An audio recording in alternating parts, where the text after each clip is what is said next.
முருகா முருகா முருகா. இந்த மந்திரத்தை நாளைக்கு எப்படியாவது நீங்கள் 106 முறை நட்சத்திரம் போடுவோம்ல, அதில் 6 முகம் இருக்கிற மாதிரி ஒரு நட்சத்திரம் போட்டு அதோட மேலே இருந்து சரவண பவ அப்படின்னு போட்டு சென்ட்ரலில் ஒரு நெய் அகல் விளக்கு ஏற்றுங்க. ஏற்றி வைத்து விட்டு அவள் கொஞ்சோண்டு கரும்பு சர்க்கரையை கலக்கி ஒரு கிண்ணத்தில் வச்சிருங்க. அந்த விளக்கை நீங்கள் 6 முகமான முருகனாக நினைத்து அந்த தீப ஜோதிக்கு முன்னாடி உட்கார்ந்து ஓம் முருகா, குரு முருகா, அருள் முருகா, ஆனந்த முருகா, சிவசக்தி பாலனே, சண்முக சடாச்சரணே, கனவிலும் நினைவிலும் நீ காக்க, ஓம் ஸ்ரீம் ஐம் வேல் காக்க. இந்த மந்திரத்தை 27 முறையும், அதற்கப்புறம் ஓம் ஷௌம் சரவண பவ 27 முறையும், அதற்கப்புறம் ஓம் வேலும் மயிலும் துணை 106 முறையும் சொல்லிட்டு அந்த தீபத்தை பார்த்து முருகா முருகா முருகா என்று உருகுங்கள். கண்ணீர் மல்கி உருகுங்கள்.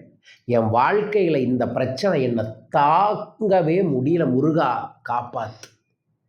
உறவு பிரச்சனையாக இருக்கலாம், பண பிரச்சனையாக இருக்கலாம், தொழில் பிரச்சனையாக இருக்கலாம், உடம்பு பிரச்சனையாக இருக்கலாம், மனசு பிரச்சனையாக இருக்கலாம். ஏதோ ஒரு பிரச்சனை தீரணும்னு முருகா முருகா முருகா என்று கண்ணீர் மல்கி அந்த ஜோதி ரூபமாக இருக்கக்கூடிய முருகனை பார்த்து வழிபட்டு அவரின் தெய்வ திருவடிகளிலே சரணாகதி ஆகுங்கள். இதை செய்பவர்களுக்கு நன்மை கிடைக்கும். நாளை தை மாதத்தின் தேய்பிறை சஷ்டி அன்று இதை செய்வதன் மூலமாக முருகனின் அருளால் உங்களின் சங்கடங்கள், பிரச்சனைகள், தடைகள் தேய்ந்து கரைந்து காணாமல் போகும். இது சித்தர்களே சொல்லியிருக்காங்க. ஒரு தெய்வத்தை ஜோதி வடிவாக வைத்து கண்ணீர் மல்கி நீ கேட்டால் உன் வாழ்வில் அது அவர் அருளால் கிடைக்கும். உங்களுக்கும் எல்லாம் வல்ல முருகனின் அருளால் கிடைக்க வேண்டுமென இதை பதிவு செய்கிறேன். நாளை மாலை 7 மணிலிருந்து 9 மணிக்குள்ள உலகத்தில் எங்கே இருந்தாலும் சரி, இந்த 6 முக நட்சத்திரத்தை போட்டு சரவண பவ எழுதி சென்ட்ரலில் நெய்யகல் விளக்கு ஏற்றி இந்த வழிபாட்டை செய்யுங்கள். அதற்கு பிறகு அந்த பிரசாதத்தை உங்கள் வீட்டில் இருக்கிறவங்களுக்கு கொடுத்துட்டு நீங்களும் சாப்பிடுங்க. காலை மதியம் உணவு எடுக்காமல் இதை செய்தீங்கனால் இன்னும் கைமேல் பலன்கள் கிடைக்கும். அனைவரும் இதை பயன்படுத்தி வளம் பெற வேண்டுமென எல்லாம் வல்ல முருக பகவானை வேண்டி இந்த பதிவை உங்களுக்காக பதிவு செய்கிறேன். யார் இதை செய்ய போகிறீங்க? முருகான்னு கமெண்ட் பாக்ஸில் மென்ஷன் பண்ணி லைக் பண்ணி ஷேர் பண்ணி சப்ஸ்கிரைப் பண்ணுங்கள்.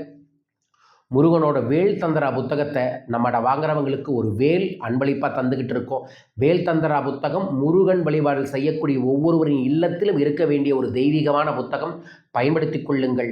வரும் ஞாயிற்றுக்கிழமை சென்னையில் நான் நேரடியாக நடத்தக்கூடிய தன்னை உணரும் கலை பணவளக்கலை பயிற்சி நடக்குது. இந்த பயிற்சி வகுப்பு உங்கள் வாழ்க்கையில் இருக்கக்கூடிய எல்லா விதமான நெகட்டிவையும் போக்கி பாசிட்டிவை தந்து வெற்றிகரமான வாழ்க்கையாக மாற்றித்தரும் பணவளக்கலை. இந்த அற்புதமான தெய்வீகமான பயிற்சியில் கண்டிப்பாக கலந்துக்கங்க. பயிற்சியை பற்றி விவரங்கள் தெரிந்து கொள்ள தொலைபேசி எண்ணில் தொடர்பு கொள்ளுங்கள். February 9ஆம் தேதி தனிநபர் ஆலோசனை சென்னையில் இருக்குது. திங்கட்கிழமை என்னை சென்னையில் சந்திக்கணும்னு நினச்சிங்கனாலும் தொடர்பு கொள்ளுங்க. உங்கள் பிரச்சனைகளுக்கு தீர்வுகளை உருவாக்கி தருகிறேன், சத்தியம். February 11ஆம் தேதியிலிருந்து 14ஆம் தேதி வரைக்கும் மலேசியா வர இருக்கின்றேன். மலேசியா அன்பர்களும் நண்பர்களும் என்னை சந்திக்க உங்கள் வாழ்வில் இருக்கக்கூடிய பிரச்சனைகளுக்கு தீர்வுகளுக்கான தொலைபேசி எண்ணில் தொடர்பு கொள்ளுங்கள். February 5ஆம் தேதி மகா சிவராத்திரியை முன்னிட்டு சிறப்பு வாழையம்மன் பூஜையை கோயம்புத்தூரில் ஏற்பாடு பண்ணியிருக்கோம். இந்த பூஜையில் கண்டிப்பாக நீங்களும் கலந்துக்கங்க. உங்கள் பேரையும் சங்கல்பம் செய்யுங்க. February 22ஆம் தேதி மிக நீண்ட நாளுக்கு பிறகு இலங்கையில் நான் நடத்தும் ஒரு நாள் தனிநபர் பயிற்சி வகுப்பான தன்னை உணரும் கலை பயிற்சி பணவளக்கலை நடக்குது. மிஸ் பண்ணாமல் இந்த பயிற்சியை கலந்துக்கங்க. உங்கள் வாழ்க்கை மிகப்பெரிய முன்னேற்றத்தை அடைவீர்கள். மீண்டும் ஒரு அற்புத பதிவில் உங்களை சந்திக்கின்றேன். வெற்றிவேல் முருகனுக்கு அரோகரா.